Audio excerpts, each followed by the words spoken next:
গভীর জঙ্গলে টুনি পাখি সুন্দর একটা কুঁড়ে ঘর বানিয়েছিল। সেই ঘরের মধ্যে টুনি পাখি তার ছোট্ট দুই ছানাকে নিয়ে বসবাস করত। তার এক ছানার নাম ছিল টিঙ্কু আর আরেকটা ছানার নাম ছিল পিঙ্কু। একদিন রাতের বেলায় টুনি পাখি তার দুই ছানাকে নিয়ে ঘরের বাইরে বসেছিল।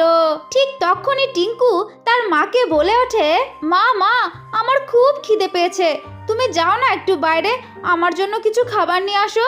তোর এত রাতে খিদে পেয়েছে?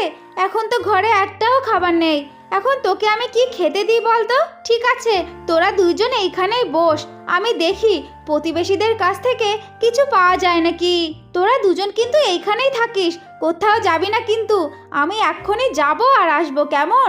ঠিক আছে মা, তুমি যাও, আমাদের জন্য খাবার নিয়ে আসো, আমরা কোথাও যাব না, এইখানেই থাকবো। এরপরে টুনি পাখি বাইরে চলে যায় খাবার খোঁজার জন্যে।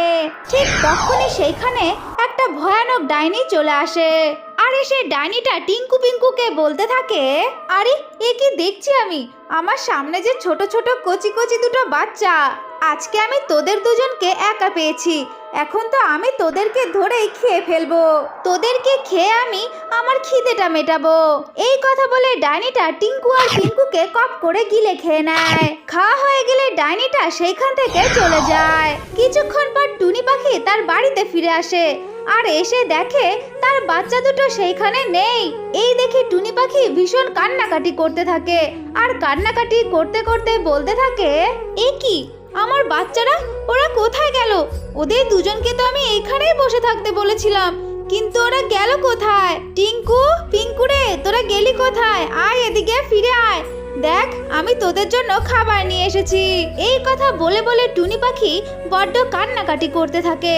টুনি যখন অনেক কান্নাকাটি করছিল ঠিক তখনই সেইখানে একটা বাদর চলে আসে আর এসে বলে, আরে টুনি পাখি, আমি জানি তোমার বাচ্চাদেরকে কে নিয়ে গেছে, তুমি তোমার বাচ্চাদেরকে আর কখনোই ফিরে পাবে না।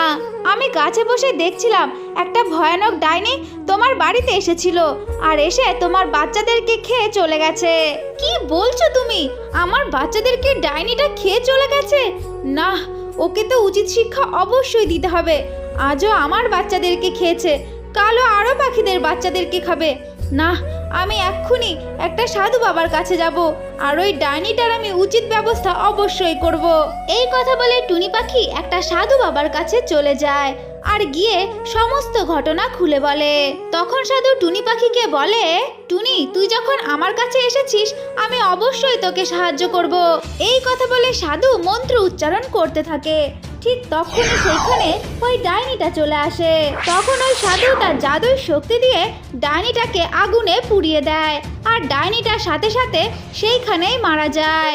এরপরের থেকে জঙ্গলের সমস্ত পশু পাখিরা ওই জঙ্গলের মধ্যে সুখে শান্তিতে বসবাস করতে থাকে। আমার ছোট্ট বন্ধুরা, তো এটাই ছিল আজকের গল্প। যদি তোমাদের ভালো লেগে থাকে তাহলে অবশ্যই লাইক করবে আর চ্যানেলটাকে সাবস্ক্রাইব করে দেবে।